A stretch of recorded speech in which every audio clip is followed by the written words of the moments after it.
नमस्कार, आप देख रहे हैं यूपी टीवी 7।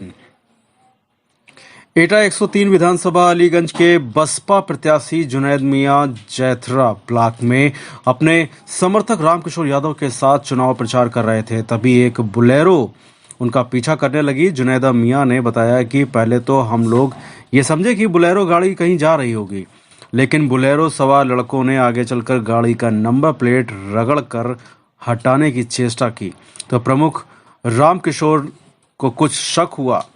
अचानक उन बुलेरो सवारों ने अपनी गाड़ी मेरी गाड़ी के आगे लगा दी और कहा कि मार दो इस साले को। हमारे साथियों ने हिम्मत करके उनमें से 2 को दबोच लिया, बाकी 2 बचकर भाग गए। इस घटना की खबर आग की तरह फैल गई है, जिसमें भी सुना वो जुनैद मियां की कोठी की तरफ भाग लिया। वहां उपस्थित हजारों की भीड़ में को जुनैद मियां ने बताया कि जैसा हम चुनाव से पूर्व समझ रहे थे कि विरोधियों को जो मानसिकता है उनकी वो हम पर हमला करा सकते हैं, वैसा ही हुआ। बुलेरो में उसी पार्टी के झंडे बैनर थे। पूर्व ब्लॉक प्रमुख रामकिशोर यादव ने सभी को आश्वस्त करते हुए कहा कि मैंने जुनैदा की मां को वचन दिया है कि मेरे रहते जुनैद पर कोई भी आंच नहीं आएगी। उन्होंने स्पष्ट रूप से कहा कि जुनैद मियां की तरफ चलने वाली गोली पहले मेरे सीने से गुजरेगी, तब जुनैद का कुछ बिगाड़ पाएगी।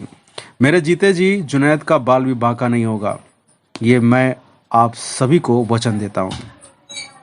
इस घटना से जुनैद मियां के समर्थकों में भारी रोष व्याप्त है। बताते चलें कि अलीगंज विधानसभा सीट के लिए तृतीय चरण में 20 फरवरी को मतदान होना है और सभी पार्टियां जोर शोर से चुनाव प्रचार में लगी हुई हैं।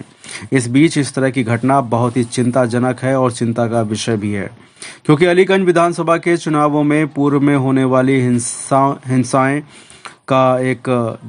हुई उनका एक इतिहास रहा है।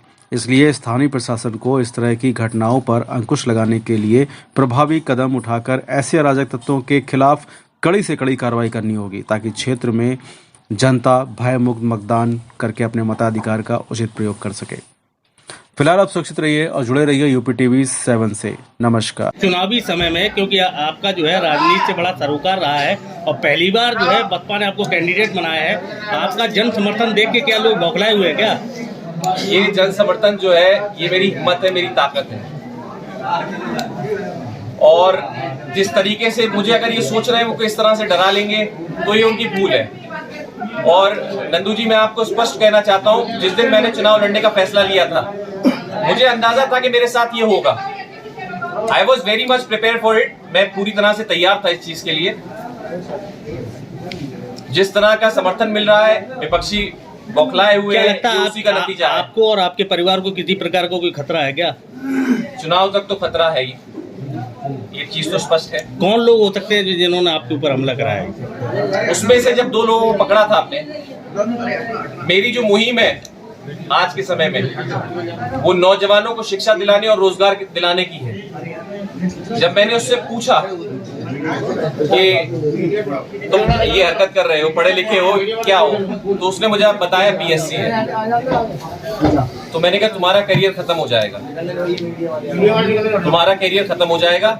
मैं उस तरह की राजनीति नहीं करना चाहता जिस तरह की लोग पूर्व में करे हैं। मेरा साफ तौर से आपसे सवाल है कि आपके परिवार पे हमला कराने वाले लोग कौन हैं? अब भैया स्पष्ट तौर से तो मैं नहीं कह सकता, लेकिन आदमी समझदार है, आप लोग समझदार हैं, किसने कौन करा सकता है ऐसा क्या?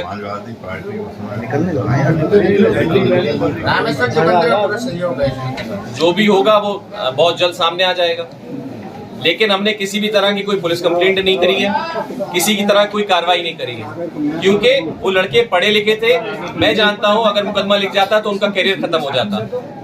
क्या लगता है ये नहीं चाहता। मैं जो मुहिम मैंने शुरू की है शिक्षा और रोजगार की, मैं उसके तहत मैं अपनी बात खराब नहीं करना चाहता। क्या लगता है कि ये जो घटना कराई गई है, ये घटना जो है आपको जान से मारने की नीयत से कराई गई है या केवल आपके चुनाव को प्रभावित कराने के लिए कराई गई है? अब जब सामने गाड़ी लगा दी और ये हरकत करी तो स्वाभाविक बात है किस चीज के लिए कराई जाएगी, आपको समझदार है। क्या चाहते हैं ऐसे में जो है चुनाव आयोग से मांग क्या है आपकी?